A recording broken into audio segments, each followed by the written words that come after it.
উপস্থিত দর্শকদের নতুন সাজে সেজে ওঠা কলকাতার এমপি বিড়লা তারামণ্ডলে স্বাগত জানাই। সভ্যতার আদি যুগ থেকে মানুষ রাতের আকাশকে দেখে বিস্মিত হতো।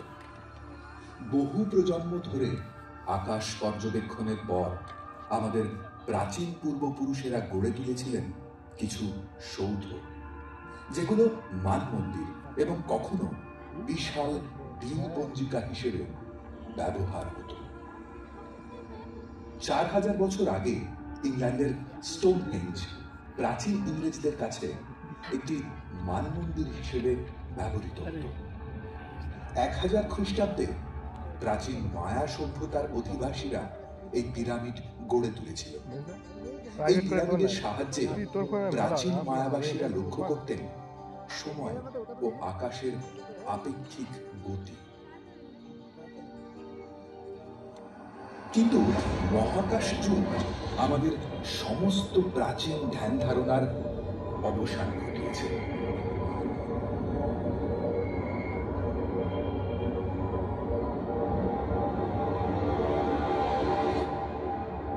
সূর্য কলকাতার পশ্চিম আকাশকে তার শেষ বেলার রঙে রাঙিয়ে বিদায় নিচ্ছে আজকের মতো। পশ্চিম দিগন্তে সূর্যাস্তের পরে গোধূলির আকাশ মনে করিয়ে দেয় নামছে অন্ধকার। দিনের শেষ অবশিষ্ট আলোতে আকাশে দেখা যায় একে একে আলোক বিন্দু। রাতের আকাশের অনবদ্য মহিমা এখন আমরা দুচোখ ভরে দেখছি। মহাকাশ সাগর সৈকতে দাঁড়িয়ে নক্ষত্র খচিত অজানা অনন্ত সাগর আমাদের সম্মুখে। সম্মুখে অজানার হাতছানি, হাতছানি মহাকাশ সাগরের।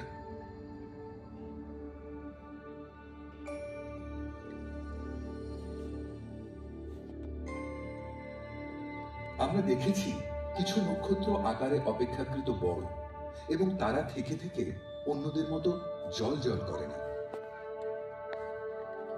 বহু যুগ ধরে আমাদের প্রাচীন পূর্বপুরুষেরা এই আলোক বিন্দুদের লক্ষ্য রাখতেন রাতের পর রাত, মাসের পর মাস। তাদের পর্যবেক্ষণ এই সিদ্ধান্ত নিয়েছিল যে এরা এক একটি বিশেষ অদৃশ্য বক্ররেখার পথে চলমান। প্রাচীন গ্রিকদের চোখে এরাই ছিল ওয়ান্ডারার্স, অর্থাৎ পর্যটক। এখন আমাদের কাছে যারা গ্রহ হিসেবে পরিচিত। এখন আমরা জানি এই গ্রহরা মহাকাশের বহু দূরান্তের অপূর্ব সব জগৎ, যারা আমাদের সূর্যের আলোয় আলোকিত। যত সময় বয়ে যায় আকাশ যেন পূর্ব থেকে পশ্চিমে চলমান মনে হয়। কিন্তু আমরা জানি আকাশ নয়, আমাদের পৃথিবী আবর্তিত হচ্ছে পশ্চিম থেকে পূর্বে। চলমান নক্ষত্র খচিত আকাশে একটি নক্ষত্র স্থির, যার নাম ধ্রুবতারা। কলকাতার আকাশে উত্তর দিকে 22 ডিগ্রি উচ্চতায় এই ধ্রুবতারার অবস্থান। আকাশে ইতস্তত বিক্ষিপ্ত অগণিত নক্ষত্রদের মধ্যে আমাদের পূর্বজনেরা কিছু কিছু নকশার কল্পনা করতেন। তারা এটাও লক্ষ্য করেছিলেন যে নক্ষত্রদের মধ্যে পরস্পরের দূরত্ব সারা বছর একই থাকে। আকাশে নক্ষত্রদের অবস্থান স্থির করার জন্য স্বল্প দূরত্বে অবস্থানরত নক্ষত্রদের এক একটা গোষ্ঠীতে ভাগ করেছিলেন তারা। এইরকম 88টি নকশার প্রত্যেকটিকে কতগুলো কাল্পনিক রেখায় সংযোগ ঘটালেন। আকাশে ছড়িয়ে থাকা নক্ষত্র গোষ্ঠীর এই নকশাগুলো ছিল কাল্পনিক, কিন্তু মানুষের দৈনন্দিন পরিচিত ছবি। এরাই হলো কনস্টেলেশন বা তারামণ্ডল। সাগরযাত্রীরা যুগ যুগ ধরে আকাশের প্রাচীন মানচিত্রের সহায়তায় গভীর সমুদ্রের দিক নির্দেশ করতেন আর ধারণা করতেন সময়। প্রাচীন আকাশ পর্যবেক্ষকদের তারামণ্ডলকে ঘিরে পুরাণের কল্পকাহিনী ক্রমশ সম্পর্ক খুঁজে পেল ঋতু পরিবর্তন, আসন্ন বন্যায় এবং ক্ষেতে বীজ বপনের সময়ের সঙ্গে। আজকের আকাশের তারামণ্ডলদের মধ্যে লক্ষণীয়টি হল অরায়ন বা কালপুরুষ।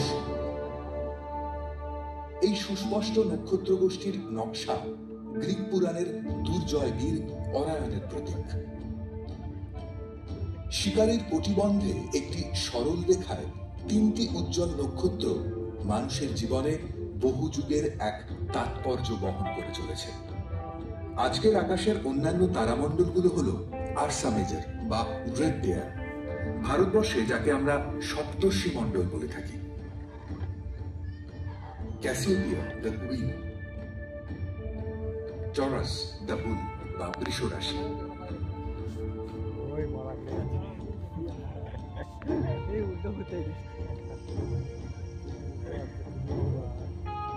সিগনাস বা হংস রাশি। প্রযুক্তির উন্নয়নে আমরা পেয়েছি সেই দৃষ্টিশক্তি যা আমাদের সামনে এনে দিয়েছে মহাকাশের গভীরতম অন্ধকারের অঞ্চল, যাদের অসীম দূরত্ব আড়াল করে রেখেছিল তাদের অস্তিত্ব। ব্রহ্মাণ্ড তার অসীম অজানার আড়াল তুলে নিয়েছে। তার অকল্পনীয় মহাজাগতিক বস্তুর চরিত্র আর প্রকৃতি আমাদের বিস্মিত করে তুলছে। আমাদের অর্জিত জ্ঞান মহাজাগতিক ঘটনার অগ্রগতির রহস্য উদ্ঘাটন করছে, পারছে জানতে মহাকাশের সব জ্যোতিষ্কের উৎস আর ক্রমবিবর্তনকে, শনাক্ত করতে পারছে ক্রমশ চির অন্ধকারে লুকিয়ে থাকা তাদের বর্ণাঢ্য আর রহস্যাবৃত উপস্থিতি।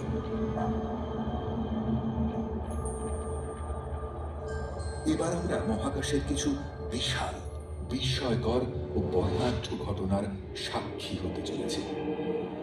মহাকাশে আমাদের চেনা অনেক বস্তুর সৃষ্টির মূলে কাজ করছে ভয়াবহ মহাজাগতিক সংঘর্ষ, আর সেই সৃষ্টির গল্প এখন উপস্থিত করছে দ্য কসমিক কলিশনস।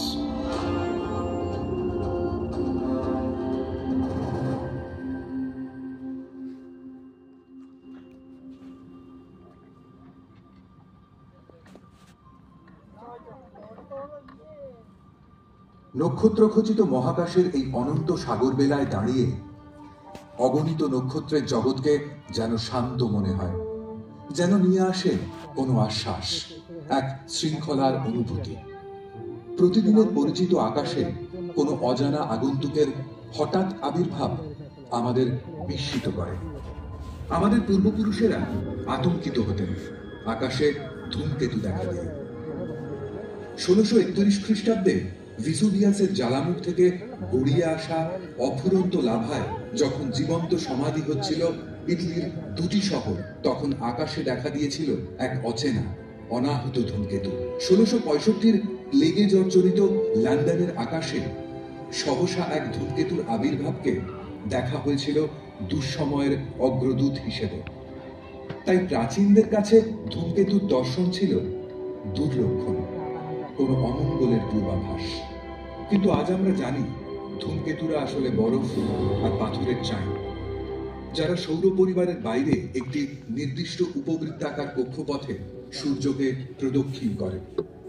যখন ধূমকেতু উত্তপ্ত সূর্যের দিকে আকর্ষিত হয়, তখন কঠিন বরফ গলে গিয়ে সৃষ্টি করে লক্ষ লক্ষ মাইলব্যাপী ধুলো আর বাষ্পের লেজ। এই ধূমকেতুর লেজ থেকে ফেলে যাওয়া উল্কাখণ্ডগুলো পৃথিবীর আবহমণ্ডলে প্রবেশ করে বায়ুমণ্ডলে সংঘর্ষ ঘটাবে। সংঘর্ষের ফলে জ্বলতে থাকবে খণ্ডগুলো, আর সৃষ্টি হবে উজ্জ্বল উল্কা বৃষ্টি।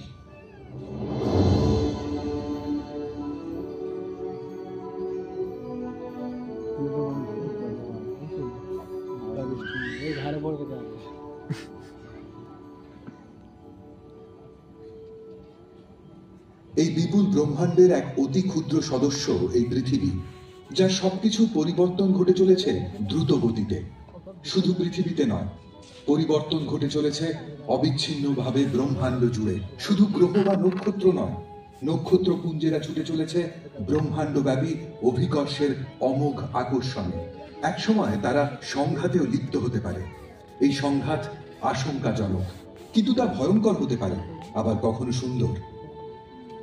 আসুন আমরা পাড়ি দিই পৃথিবীর আশেপাশে, পেরিয়ে যাই সুদূর ছায়াপথ, বুঝতে থাকি কেমন করে মহাজাগতিক সংঘাত গড়েছিল ব্রহ্মাণ্ডের অতীতকে, বদলে দিচ্ছে বর্তমান, আকার দিয়ে চলেছে আগামীকালের।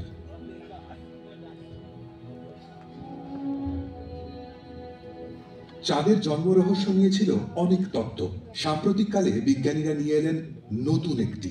আসুন আমরা পিছিয়ে যাই সময়ের পথ ধরে 450 কোটি বছর অতীতে, দেখতে কি ঘটেছিল সেই সময়।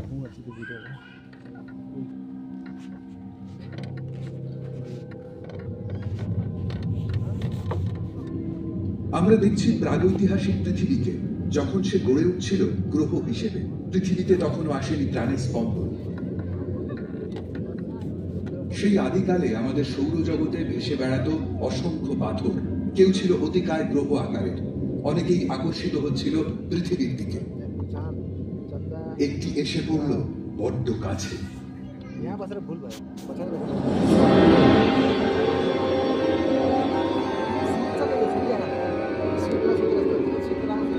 ঘটল এক প্রচন্ড সংঘর্ষ।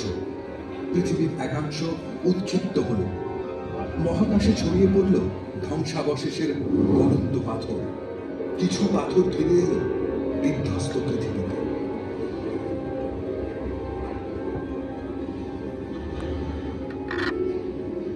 বাকিরা থেকে গেল কক্ষপথে। এদের মহাকাশের বুকে একেবারে হারিয়ে যেতে দেয়নি মাধ্যাকর্ষণ।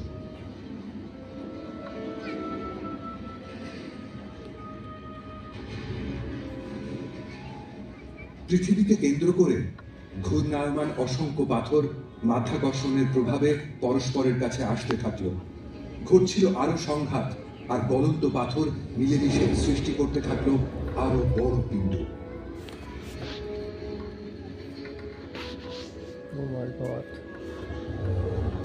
এক সপ্তাহের মধ্যে পিণ্ডগুলো বড় থেকে আরো বড় আকার নিল। মাথায় পড়লে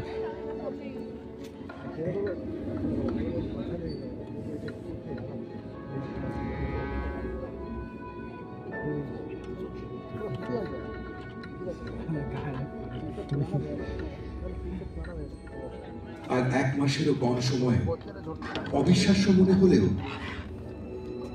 জন্ম নিল চাঁদ। হ্যাঁ, এটাই ঠিক, মাত্র 1 মাসে জন্ম নিয়েছিল আমাদের চাঁদ। এইভাবে জন্ম নিল আজকের চাঁদ।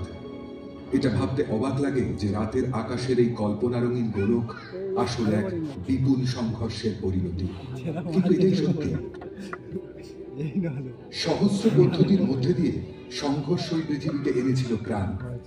সংঘর্ষের শক্তি হেলিয়েছিল পৃথিবীর অক্ষ। এলো ঋতু বৈচিত্র্য, আর চাঁদের মাধ্যাকর্ষণে নদী আর সাগরে এলো জোয়ার ভাটা। তারপর থেকে আজ অনেক শান্ত হয়েছে সৌরজগৎ। তাই বহিরাগত কোনো গ্রহের পৃথিবীতে আছড়ে পড়ার ভয় থেকে আমরা মুক্ত। কিন্তু আরো অনেক সংঘর্ষ আমাদেরকে প্রভাবিত করেছে প্রতিদিন, প্রতিক্ষণে। তার কিছু গুরুত্বপূর্ণ সংঘর্ষ ঘটে চলেছে আমাদের সূর্যে। অবশ্য একথা ভাবার কোনো কারণ নেই যে পৃথিবী আর সূর্যের মধ্যে নিকট ভবিষ্যতে কোনো সংঘর্ষ ঘটতে চলেছে। পৃথিবীর কক্ষপথ বেশ স্থিতিশীল, এবং তা স্থিতিশীল থাকবে আরো বেশ কয়েক কোটি বছর। পৃথিবীর বুকে শত কোটি প্রাণ স্পন্দিত হয় সূর্যের গভীরে অবিরাম সংঘাতের কারণে। আমাদের সূর্য একটি নক্ষত্র, রাতের আকাশে অসংখ্য নক্ষত্রের একটি। সূর্যকে শান্ত এবং দীপ্ত একটি স্বর্ণ গোলকের মতো দেখায়, কারণ সূর্যের অবস্থান তুলনামূলকভাবে আমাদের অনেক কাছে। কিন্তু সূর্য কোথাও শান্ত নয়। সূর্যের শীতলতম অংশ বলেই সৌরকলঙ্কগুলোকে কালো দেখায়। এদের তাপমাত্রা প্রায় 4400 ডিগ্রি সেন্টিগ্রেড। সূর্যের বাকি অঞ্চলের উত্তাপ 5600 ডিগ্রি সেন্টিগ্রেড। সূর্যের বিপুল শক্তি অন্য সব নক্ষত্রের মতোই জন্ম নেয় অসংখ্য প্রোটন কণার সংঘর্ষের মধ্যে দিয়ে। প্রতি সেকেন্ডে অগণিত প্রোটন কণা সংঘর্ষ ঘটায়, ডুবে যায় সূর্যের কেন্দ্রে, আর বিচ্ছুরিত হয় বিপুল শক্তি। সূর্যের শক্তির প্রধান অংশই রূপান্তরিত হয় আলো এবং উত্তাপে।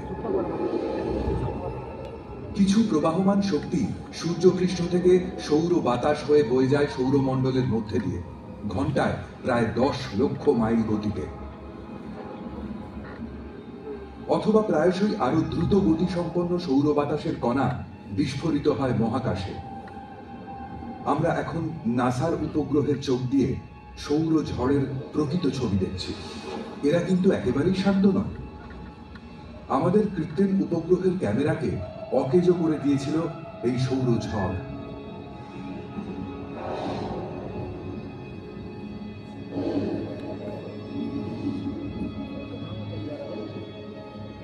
সৌরঝড় বিস্ফোরিত হয়ে বয়ে চলেছে সৌরমণ্ডল জুড়ে, প্রতিদিন, প্রতিক্ষণে। এই ঝড়ের প্রভাবে পৃথিবীর বায়ুমণ্ডলের উপরিস্তরের একটা বড় অংশ লুপ্ত হতে পারে, বিলুপ্ত হতে পারে প্রভূত পরিমাণ জল, আর বদলে দিতে পারে বিবর্তনের ধারা। কিন্তু সৌভাগ্যবশত পৃথিবীকে সুরক্ষিত রেখেছে এক অদৃশ্য প্রাকৃতিক আচ্ছাদন। এই দৃশ্য পৃথিবীর চৌম্বক ক্ষেত্রের এক মানুষ চিত্র। পৃথিবীর কেন্দ্রে লৌহের উপস্থিতি পৃথিবীর চৌম্বক ক্ষেত্র সৃষ্টির কারণ, আর তাই পৃথিবী যেন এক অতিকায় চুম্বক, কাউকে করে আকর্ষণ, আবার কাউকে বিকর্ষণ।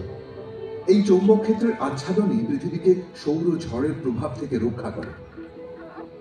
এই ঝড়ের কিছু কণা চৌম্বক আচ্ছাদন ভেদ করে পৃথিবীর উত্তর ও দক্ষিণ মেরুতে জমা হয় আর সৃষ্টি করে চমকপ্রদ কম্পমান আলোর পর্দা, যার নাম মেরু প্রভাব। সৌর বাতাস আর সৌর ঝড়ের আয়নিত কণার সঙ্গে পৃথিবীর আবহমণ্ডলের উপরিভাগের গ্যাসের সংঘাত ঘটে এবং বায়ুমণ্ডল উজ্জ্বল হয়ে সুমেরু প্রভা সৃষ্টি করে।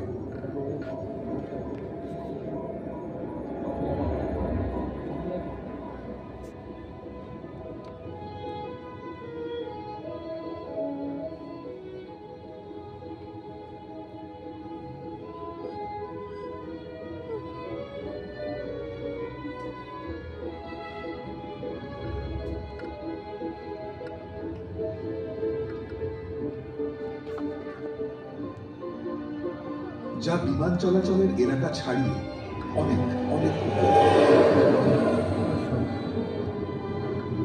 আর এটি সৃষ্টি করে অপূর্ব এই প্রাকৃতিক আলোর খেলা।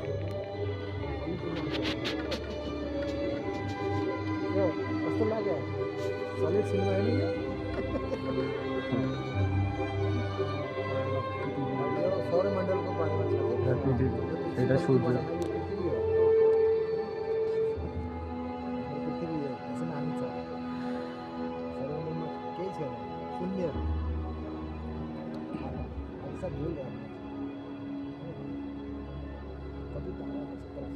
কিন্তু সব সংঘর্ষই সুন্দর আর বিপদমুক্ত নয়। এমনই এক ভয়াবহ সংঘর্ষ পৃথিবীর জীব বিবর্তনের গতিপথকে দিয়েছিল বদলে। সৌরমণ্ডলে একটা গ্রহাণুপুঞ্জের এলাকা, যারাও প্রদক্ষিণ করে চলেছে সূর্যকে। গ্রহাণুগুলো পাথর আর ধাতব খণ্ড।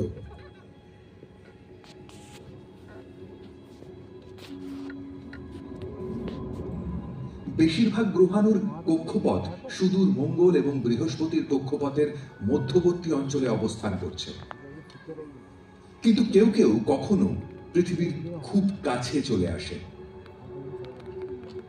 এই সম্ভাবনা 10 লক্ষে একবার, যখন কোনো বিশাল গ্রহাণু পৃথিবীতে আছড়ে পড়ে। তবে 6.5 কোটি বছর আগে এই ঘটনা ঘটেছিল।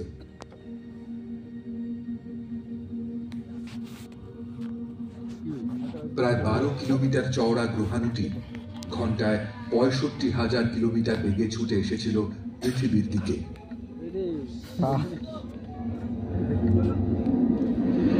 কিন্তু সেই পৃথিবী ছিল না আমাদের এই পরিচিত জগতের মতো। সেখানে ছিল না মানুষের অস্তিত্ব। এই গ্রহ ছিল অতিকায় ডাইনোসরদের বিচরণ ভূমি।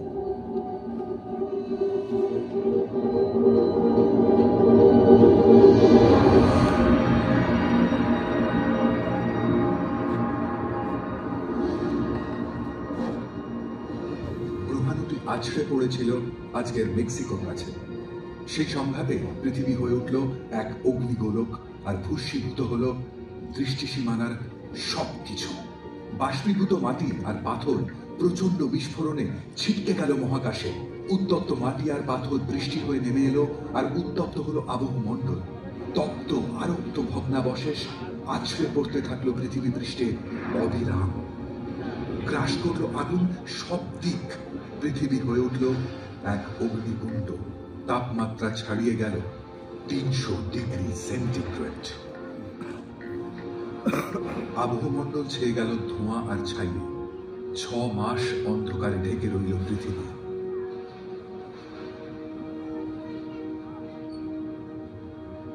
ব্যাপক ধ্বংসলীলা, আগ্নেয়গিরির অগ্নুৎপাত আর সুনামির ফলে নিশ্চিহ্ন হল জীব জগতের 4 ভাগের 3 ভাগ।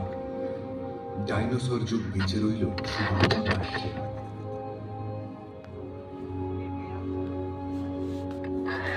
কিছু ডাইনোসরের বিবর্তনে উদ্ভব হলো আজকের পাখিদের। কিছু স্তন্যপায়ী টিকে রইল বিবর্তনের পথে বিকশিত হতো। তবে গ্রহাণুর এই সংঘর্ষ না ঘটলে পৃথিবীর মাটিতে হয়তো হাঁটা হতো না মানুষের। এমন সংঘর্ষ কিন্তু আবার ঘটতে পারে।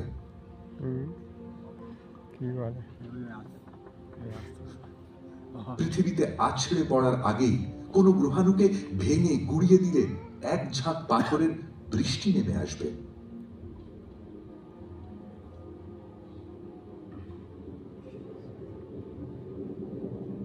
মাধ্যাকর্ষণ শক্তিকে কাজে লাগিয়ে গ্রহাণুর কক্ষপথ বদলে দেওয়া যেতে পারে।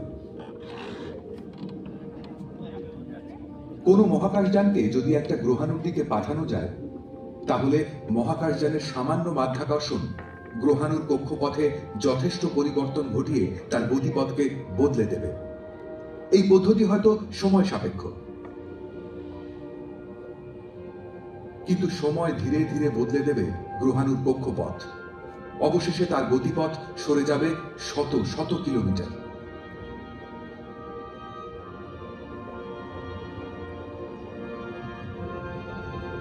কয়েকশো কিলোমিটার খুব বড় দূরত্ব নয়, কিন্তু পৃথিবী হবে নিরাপদ।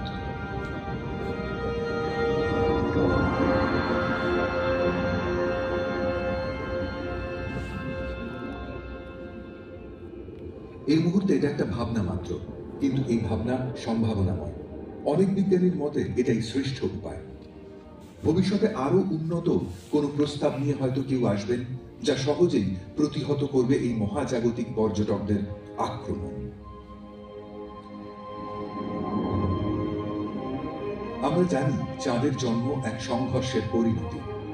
আবার এই সংঘর্ষই প্রতিক্ষণে যোগাচ্ছে সূর্যের জ্বালানি। এই সংঘর্ষে যুক্ত হয়েছে ডাইনোসরেরা। আর জেনেছি মাধ্যাকর্ষণ শক্তি এক সম্ভাবনাময় পদ্ধতি, যাকে কাজে লাগিয়ে গ্রহাণু আর পৃথিবীর মধ্যে সংঘর্ষ প্রতিহত করা যায়।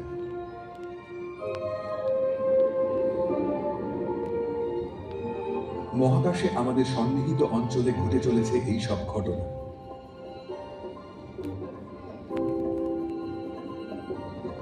কিন্তু ব্রহ্মাণ্ডের বাকি অঞ্চলে কি ঘটে চলেছে? ভবিষ্যতেই বা কি ঘটবে?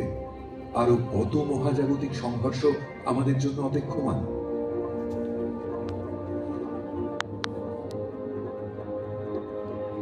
এখন আমরা পেরিয়ে চলেছি ছায়াপথ। এখানেই আমাদের বাসভূমি সৌরমণ্ডল। ছায়াপথ হলো লক্ষ লক্ষ নক্ষত্র আর সহস্র কোটি গ্রহের বাসভূমি, আর বিপুল পরিমাণ গ্যাস ও ধূলিকণার সমষ্টি। নক্ষত্রপুঞ্জের অবস্থানরত বেশিরভাগ নক্ষত্র পরস্পরের থেকে এতটাই দূরে যে তারা কদাচিৎ সংঘর্ষ ঘটায়। কিন্তু কিছু বিরল ব্যতিক্রম রয়েছে। ছায়াপথের প্রান্তদেশে এসে আমাদের গতি একটু কমানো যাক। এই যে নক্ষত্রগুলো আমাদের সামনে ছুটে চলেছে, এগুলো একটি পুঞ্জীভূত নক্ষত্রের অংশ, এতটাই ঘন সন্নিবিষ্ট যে মাঝে মাঝে পরস্পরের মধ্যে সংঘর্ষ ঘটায়। এগুলো এতটাই বিরল ঘটনা যে লক্ষ বছরে একবার ঘটে। এবার আমরা ছায়াপথকে ছাড়িয়ে দ্রুত গতিতে এগিয়ে যাব ভবিষ্যতের দিকে। তাকিয়ে দেখব পিছনে ফেলে আসা আমাদের নক্ষত্রপুঞ্জকে, আর দেখব আমাদের ব্রহ্মাণ্ডকে।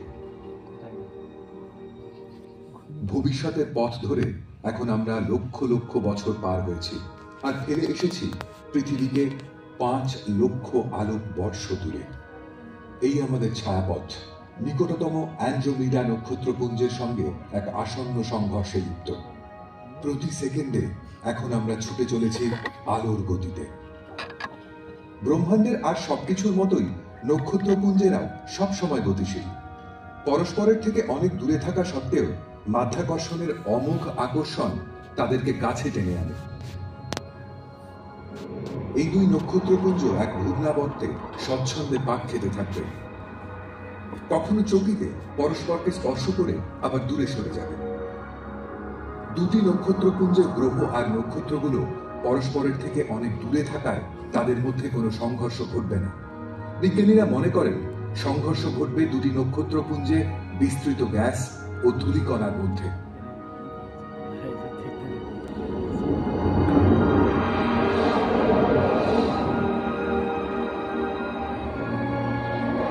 আর এই সংঘর্ষের পরিণতিতে জন্ম নেবে অসংখ্য গ্রহ আর নক্ষত্র।